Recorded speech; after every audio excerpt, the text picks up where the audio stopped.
It's the Weekend Beat on Coast FM 963. I'm Sarah B, and with me on the line is author, philosopher and psychologist Carlos Camacho. Carlos, good morning.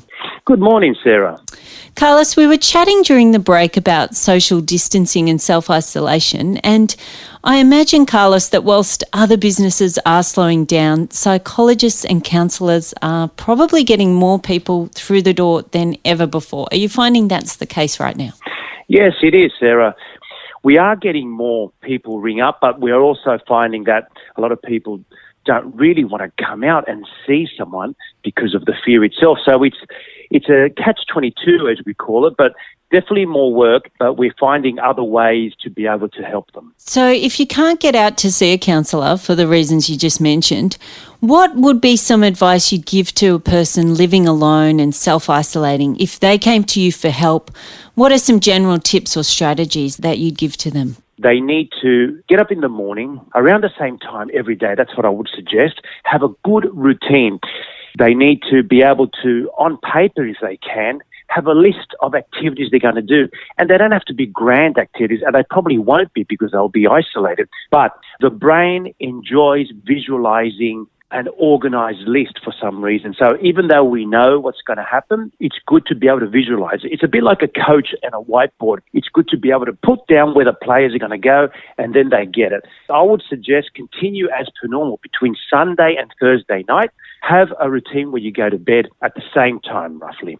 Have a bed routine prior to that where the house is made a little bit calmer, put some nice music on, read, have the same bed routine as per usual, and even impose it a bit harsher on yourself if you can. On Fridays and Saturday nights, have a little bit more flexibility. Then get up at the same time as you would if you were doing other things as per usual.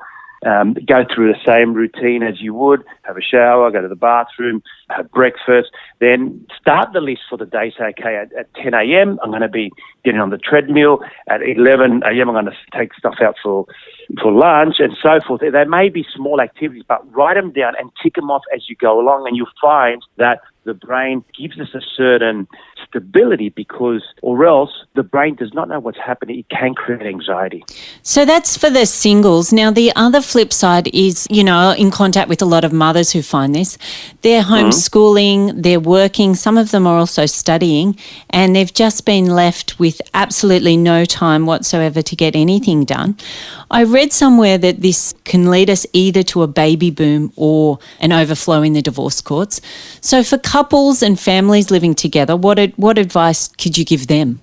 For mothers that are with children, again, they need to have a good routine as if the kids are going to school. I would start the schooling around the same time as they would go to school. Make sure that the children get something out of this time, not only with schooling, but also with learning a bit of patience. Children don't know really what's happening, and they're quite fearful because they hear the news. I would avoid all news for the children and try to create certainty for them, hope, saying that we're going to get through this. In the meantime, this is what's going to happen.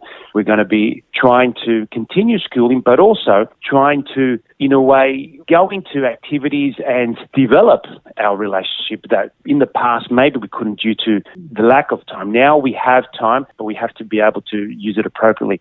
My advice for couples, one is this is temporary. This will pass. So it might be weeks, it might be a few months, but in the scheme of things, it's just a moment. It's always good, I tell people, to pretend they're in the future, looking back at what they would have done. Now's a good time to do that, to transcend and say, let's just pretend that in 2 years' time we get divorced because of this. What could we have done better to save our relationship? And you'll be surprised how many good ideas come up. One of them, of course, and the most important one, I think, for both men and women, actively decide every morning they are not going to look for things to argue about, that they are going to let things go by. That's very important because once we put that thought in our head in the morning, you'd be surprised how much easier it is to do it. Absolutely. Well, a big thank you to philosopher, psychologist and author Carlos Camacho for joining us today on the Weekend Beat.